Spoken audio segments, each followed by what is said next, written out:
In this video, we're going to talk a little bit more about how you can have an awesome interview. Things that you can do before the interview, of course during the interview, and then even after the interview in order to successfully sell yourself to an employer. So the very first thing you want to do as you begin your preparations is you want to assess yourself. Figure out what your strengths are, what personality traits or experiences or skills do you have that particular employer would be interested in. Of course, you also want to think about your weaknesses, not so much because you want to share those, but because you want to be able to have strengths that you can use to overcome those. So if an employer were to see a weakness that you might have, you can share an experience or a strength that you have that would compensate for that weakness.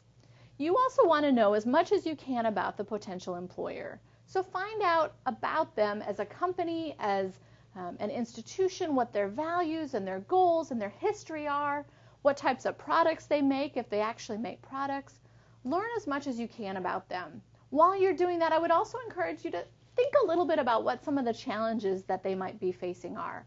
So why are they hiring a person? Why are they looking at you? What do you have that you could bring to that potential employer to help with that pain point that they're facing? Now, you won't know that exactly. You won't know what their challenges are exactly, but you can kind of deduce that based on what you read online. So look through their website, look at some videos online, perhaps even just Google the company. Find out more about the company so that will help you when you go into the interview. You also want to write out some potential interview questions. Just like a major final for a class, you wouldn't go into that blind without having studied and prepared a little bit in advance. Similarly, you don't want to go into a job interview without having thought about what potential questions might they ask me. And write out some answers so that you can prepare and rehearse those answers so that when you do get asked those questions or something similar to that question, you're ready to go. Of course, you don't want to sound like you're reading the answer, but you want to be as prepared as you can. So practice with some friends or come into career services and do a mock interview. Think about, again, those questions that might get asked and your potential answers so that you're ready to go. I would also encourage you, in addition to researching the employer, research the recruiter, the person who's actually going to be doing the interviews with you. Look on LinkedIn. Find out, was there something that he or she did in the past or in the current role that he or she is in that might resonate with you and you might be able to connect with that employer better. Don't stalk the employer, of course, but when you share information, if you know that a particular area is passion of theirs, that will help you to talk more about that particular area. I would also encourage you to prepare your proper attire and tools that you're going to take in with you to the interview. So in most cases, that means wearing an interview suit. If an employer says, please dress in casual, that means business casual, not jeans and a t-shirt. So in that case, you would want to wear a nice pair of slacks or a skirt with perhaps a nice top. You don't have to wear the full suit if they don't say, wear business professional. If you don't know, it's always better to err on the conservative side instead of going too casual. In addition, bring in an extra copy of your resume. Have a nice folder that you can keep that in and maybe on the other side where you can take notes should that arise. You might also, if you're a graduate student, bring in some slides on paper about your research talk. Don't bring the full talk or the full presentation, but bring those that are more exciting, the slides that have pictures or charts or graphs. So that way when you're talking about your research, you can set those in front of the recruiter and he or she can review those as you're talking about your research. So bring in paper slides rather than relying on an iPad or a computer device, because that's going to be harder to read, harder to follow for the recruiter than that paper slide would be. You also want to be sure that you're preparing with the STAR or SAR for short method. So what that means is if you get asked a behavioral question, tell me about a time when, you can have a specific story that you can share with that recruiter using the STAR method. Even if you don't get asked an actual behavioral question, perhaps they just say, tell me about your strengths. Again, if you can share a specific story, it makes that strength sound much more credible. So what is the STAR method or the SAR method? It stands for situation first. So give them a specific situation. If they ask about your leadership skills, don't just say, oh, I tend to be a leader in the lab all the time. A specific time that you were a leader in the lab, a project that you worked on. Nail it down so that it's very detailed and give that situation. If you use the STAR method, then the next step would be your task. So what was the solution that you were trying to come up with? What was your specific role in that? Otherwise, move on to the A for the action step. What was the action that you took? This is where you really should spend most of your time when you're giving the answer. So here's the situation, but this is all the stuff that I did. These are the steps that I took. And then finally, conclude with results. Many of our students will forget the R, forget the results piece when they're telling a story. So always include that outcome. So what happened? What was the outcome? A couple of examples where a behavioral interview question might start would be something like, tell me about, give me an example of, tell me a time when. Those are specific stories. You know you really need to jump into this SAR or STAR method. So when you're in the interview itself, what are some things that you want to keep in mind? Number one, as I mentioned, you want to be well groomed.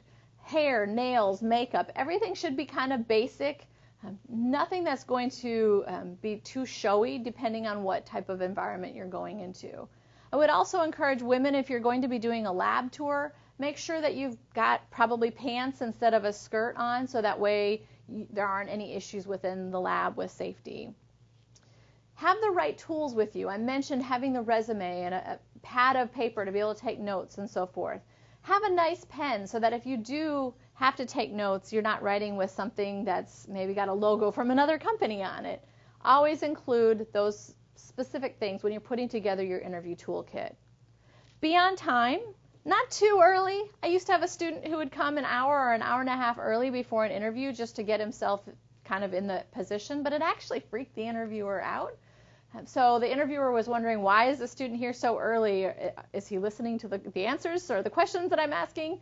So make sure that 10 to 15 minutes is kind of that sweet spot. Don't come late, obviously, so allot time for parking or anything that could go wrong in order to be able to be there 10 to 15 minutes before your interview starts. Practice your handshake as well. That handshake is going to be one of the very first impressions that you make on an employer, so it needs to be strong. Make sure the webs of your thumbs are meeting when you reach out to extend your hand. Don't do one of those limp fish handshakes or a knuckle breaker. If you've never had anybody give you feedback on your handshake, I'd encourage you to go do that before you have an interview. Make sure that your handshake is a positive and a strong one. Also, have good posture. It doesn't mean you have to sit straight upright, but have good posture. Lean in a little bit if you're excited about something or you're really demonstrating that you're paying attention to what they're saying. Make good eye contact.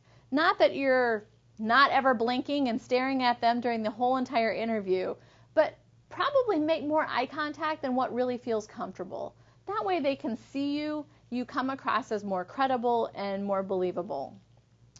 Keep all distractions aside. So that might include your phone, but it could also include something like a water bottle or a pen that you're constantly clicking.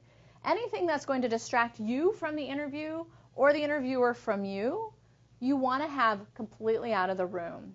One other thing I would say about distractions is sometimes that can even include things like smells. So if you wear perfume or lotion, I would minimize it or not wear it at all that day in case your interviewer is allergic or sensitive to that particular lotion that you have on.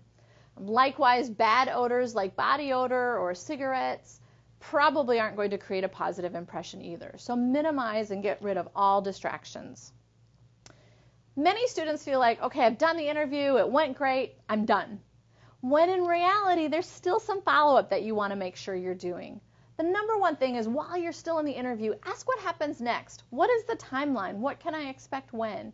That way you'll know when you need to follow up after the interview.